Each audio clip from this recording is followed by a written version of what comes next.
김건희 여사가 헌정사 첫 재판에선 영부인이 됐습니다.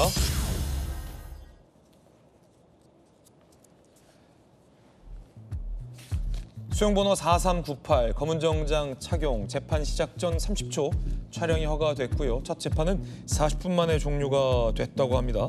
피고인석에 앉은 김건희 여사에게 재판부가 이렇게 물었습니다. 직업은 무직입니다 라고 답변을 했고요. 생년월일은 72년 9월 2일 국민 참여재판을 원하나 라고 묻자 아니다 라고 김 여사 측은 답변을 했습니다.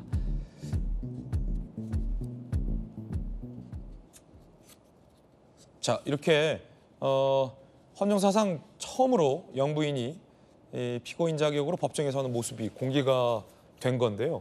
김관삼 변호사님, 이 모습 보면서 좀 이야기를 좀 이어가면 원래 이게 공개되는 겁니까? 다 이런 건? 근데 공개 여부 자체는 이제 재판부에서 결정을 하죠. 그렇군요. 이번에 이제 언론사에서 요청을 해서 이제 재판부에서 이제 공개를 한 거예요. 그래서 원래 이제 재판 시작 전에 한 30초 정도 공개하도록 이렇게 돼 있었기 때문에 공개됐다 이렇게 보여지고, 물론 이제 국민의 알 권리랄지 이제 공공을 위해 이익을 위해서 재판부는 그렇게 판단한 것 같습니다. 그런데 사실 김건희 씨는 우리가 다 알려진 인물이잖아요. 제가 볼 때는 이제 공개를 한다고 해서 이게 어떤 효과 있는지는 저는 잘 모르겠어요. 네. 하지만 재판부에서 그렇게 판단을 했기 때문에 그럴 가능성이 있다 이렇게 보고, 우리 이제 대한민국 역사에 있어서 영부인이 구속되었고 재판된 사례는 처음이죠. 처음이죠. 더군다나 부부가 둘 다 공동으로 구속돼 가지고 또 재판을 받는 경우도 이건 뭐 아마 세계 역사에서도 찾아보기 유례가 거의 없을 거예요. 이 정도다 이렇게 볼 수 있는데, 지금 민주당에서 더 센 특검법을 만들었잖아요. 근데 그러다 보니까 24일인가요? 23일에 아마 국무회의에서 의결을 하고 24일부터 시행이 되는 걸로 알고 있는데, 거기에 보면 특별한 사정이 없으면, 특히 이제 내란 특검에 대해서는 굉장히 중개를 원칙적으로 다 하도록 돼 있어요. 그러니까 판사가 이를 거부할 수 있는 권한이 거의 없게 여지를 만들어 버렸거든요. 근데 그러다 보니까 재판이, 우리가 저건 공개 촬영이잖아요. 근데 중개는 재판 전 과정을 그대로 생중계하는 거예요. 아, 그렇군요. 그러다 보니까 아마 물론 이제 특검이나 피고인이 신청하는 경우에 한해서 할 수 있도록 되어 있는데, 이제 한 달 후부터는 다 중계가 될 것인지. 그런데 이제 피고인 측인 뭐 김건희 씨랄지 아니면 윤 전 대통령은 신청하지 않겠죠. 그러면 특검에서 무조건 신청하지 않을까 생각하는데, 특검도 굉장히 망설이고 있는 것 같아요. 왜냐하면 이게 중계를 하게 되면 이제 자신들에게 어떻게 보면 굉장히 원했던 진술을 했던 사람들이 진술을 번복할 가능성, 제대로 진술을 안 할 수도 있고, 경우에 따라서 그냥 불상사에 있을 수 있죠. 나는 특검에서 이렇게 얘기하라고 해서 강요해서 뭐 진술을 했다, 이런 식으로 돌발적인 상황이 또 발생을 하게 되면 특검의 이제 수사에 있어서도 굉장히 명분이 악화될 수 있기 때문에 여러 가지 이제 고민을 할 건데, 과연 이제 한 달 후에 그 중개와 관련된 법 조항이 시행이 되거든요. 그러면 계속적으로 중개를 하게 될지 그렇게 되지 않을지는 모르겠는데, 적어도 아마 재판하기 전에 공개는 할 것 같습니다. 김 여사는 자본시장법 위반 등 혐의를 모두 부인한 걸로 전해집니다.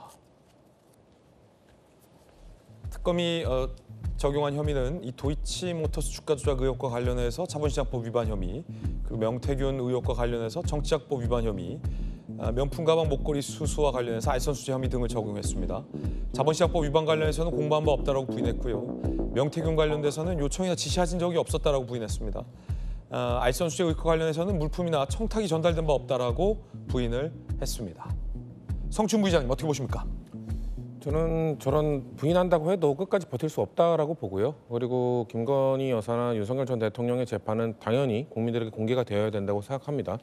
왜냐하면 지금 우리가 김건희 여사의 지금 혐의에 대해서 뭐 법률 위반 봤지만 특검에서도 그 구속영장 청구할 때 제시했듯이 김건희 여사는 헌법을 유린한 사람입니다. 그러니까 저는 단순 법률 위반이 아니라 헌법에 명시되어 있는 뭐 정교분리의 원칙이라든지 정당 운영의 민주성이라든지 아니면 자유시장 경제의 원칙이라든지 이런 헌법적 행위들을 다 유린한 사람이기 때문에 이런 것들에 대해서 중계를 하고 국민들로 하여금 저는 좋은 민주주의에 대한 공부가 될 수도 있다고 생각합니다. 왜냐하면 윤석열 전 대통령의 파면 결정문을 보면서 많은 국민들이 대통령이 어떤 권한을 행사해야 되고 어떻게 권한을 억제해야 되는지에 대해서 많은 공부를 한 것처럼 이렇게 전직 영부인과 전직 대통령이 어떤 범죄를 저질렀고 그리고 무엇보다 내란 행위는 그 피해자가 전 국민입니다. 그렇기 때문에 모든 국민들이 그런 재판 결과를 바라보고 그리고 그 피의자들이 어떻게 변명을 하는지도 지켜보고 그거에 대해서 사법부가 어떤 결단을 내리고 어떤 벌을 주는지도 보는 것 자체가 저는 이 민주주의 국민 사회에서 국민들에게 매우 큰 교과서 같은 공부가 될 거라고 보기 때문에 야당에서는 일각에서는 이건 뭐 민주당이 집권 여당이 본인들의 입맛에 맞는 재판을 강요하기 위해서 재판 중계를 하는 것 아니냐라고 말씀들을 하시지만 그게 아니라 민주당 눈치를 보고 재판하라는 것이 아니라 국민들 눈치를 보고 재판하는 차원에서 공개를 하고 중계를 하자는 것이기 때문에 그런 취지를 좀 알아주십사 하는 말씀드리고 싶습니다. 네.